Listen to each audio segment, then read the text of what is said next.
What is up, you guys? It is your boy Phoenix Brenton here, and welcome to today's video. And today's video, we're going to be talking about, after replaying all the Cold War maps, my personal opinion of all the Cold War maps.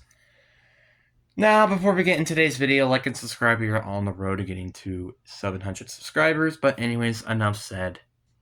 Let's get into the video. And the reason why this video is coming out a little bit late is because, one, I was expecting the Kawaka Joe Easter egg to be finished already, which is why I was expecting to do that today. It's not mine. I might not even live stream. I don't think I am going to plan a live stream the Easter egg today. If it was completed today, I think it might get completed tomorrow, or today potentially, or Monday. I don't really know.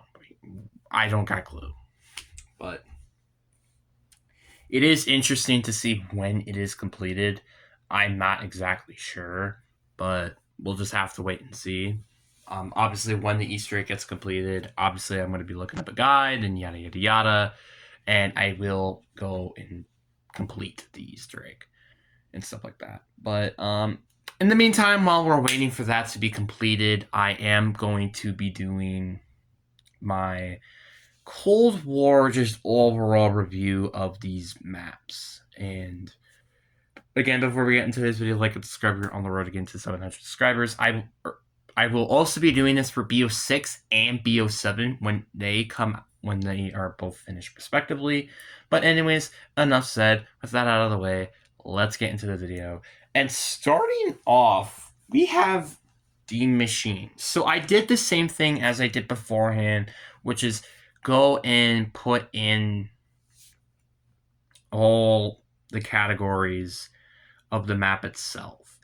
Maybe one category I wish I did put in was uniqueness, but I guess that's kind of fine. I could honestly probably just put that as well on the side Easter egg part of it, which I actually did add two new categories, which is just kind of just the split ups of the between of the space and boss enemies. I cut those off now, and then I have the Easter egg and side Easter eggs cut off, just to make things a little bit more different this time around when I'm ranking these maps.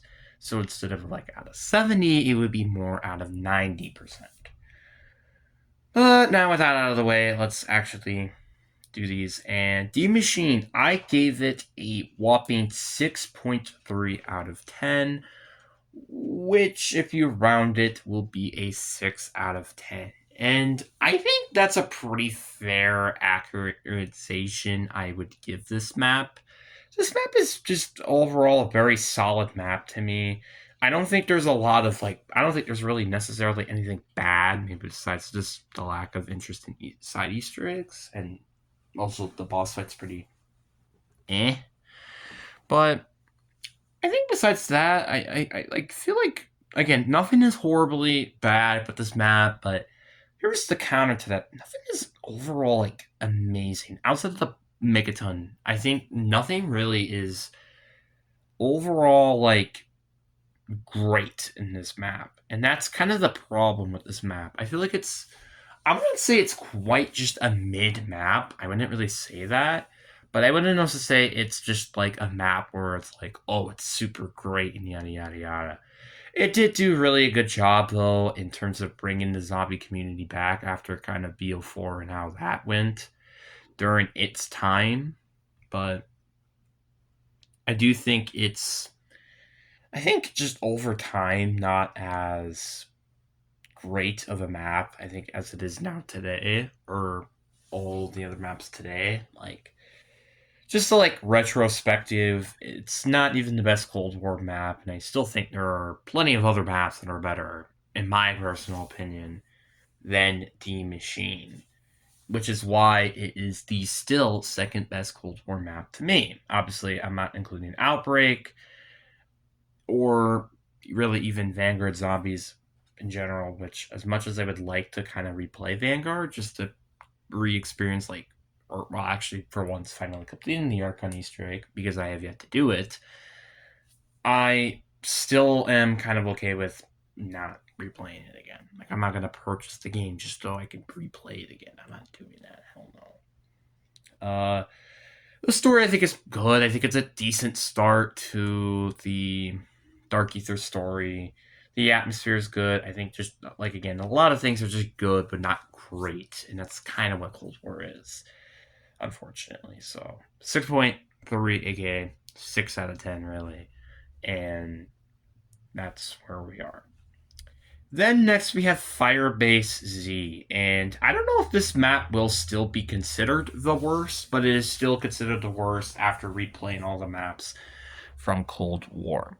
And let's start off with, I still think the boss fight's completely terrible, and I think the high rounds are not fun. I don't think the boss enemies of this map are fun. I do think I give it a little bit of a hatred just because of, like, mimics were reused from here on out, manglers were reused from here on out. Like, this was the map that really just introduced the reused of these enemies. But I don't think it's entirely its fault. The wonder weapons are very interesting and unique, but there's not a going after it. The Cold War, the Easter egg is very tedious. I think it's also, well, it's not tedious. It's just annoying to get through. Like, you have the satellite step with the final, which is kind of just, why is it even there?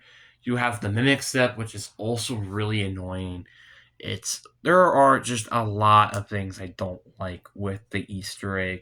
It's not horrible, let's say. Like, it's a simple, not terrible idea. It's not horrible by means, but it's not great, and I think it's easily the worst Easter egg in Cold War, in my personal opinion.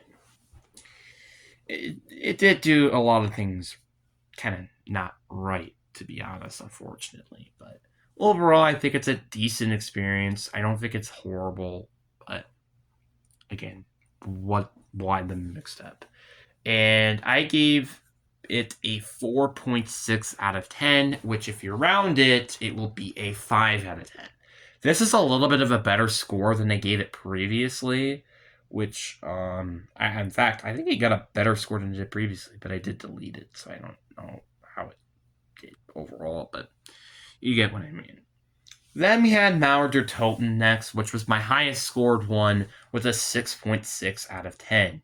I just think, again, it really did not do anything wrong. I think the spacing on this was also just to kind of give you a little bit of a perspective.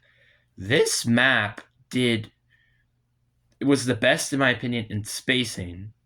It has tied for the best in high rounds, second place in wonder weapon, the best Easter egg, the best in side Easter eggs, and the best in boss fights. Like, it did a really overall good job. Like, maybe the weakest part you could kind of say is just the atmosphere and also boss enemies, because, again, there's a lot of boss enemies and I hate the tormentors, and also the atmosphere has been reused before. But besides that, this map is just so good. I think it's still a really good map to me. I think a lot of people do sleep on this map. I do think that my love of Mauer has definitely soured a bit. I don't think I love it as much as I used to, but now I think Mauer is. I still think it's a good map. I just don't think. I think it was, like, as good as I initially thought beforehand. That's kind of what I meant. So overall, I think it's a good map, which is why it is rounded to a 7 out of 10. But it is a 6.6 out of 10 if you really want a little bit of a more specific number. Next is Forsaken, and Forsaken did have a massive drop. Like, if we're talking about just overall, like, if I went worst to best in terms of these stuff, we have a 4.6 out of 10 with Firebase Z. Then this is next with 5.3 out of 10. Then D Machine 6.3 out of 10. And then Mauer, which is a 6.6 out of 10. So I do have D Machine and Mauer pretty close to each other. Forsaken and Firebase, I think, might be either slightly further off, the same, or slightly lowered. I'm not sure in terms of how their distance is, but this is where I have them right now. And Forsaken, is the case of just things that I think are bad, the things I think are fine, and the things that I think did great. I do think the boss fight after replaying it is solid. I don't think it's good. I don't think it's mid. I think it's just an overall decent experience.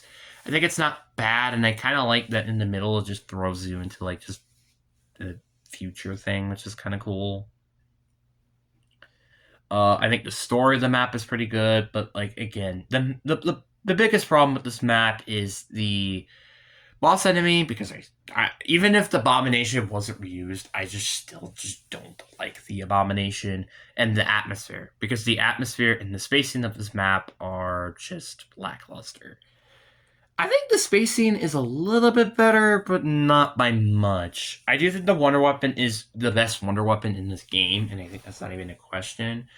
If only if it was reused in Outbreak, it would have been amazing, but that's fine.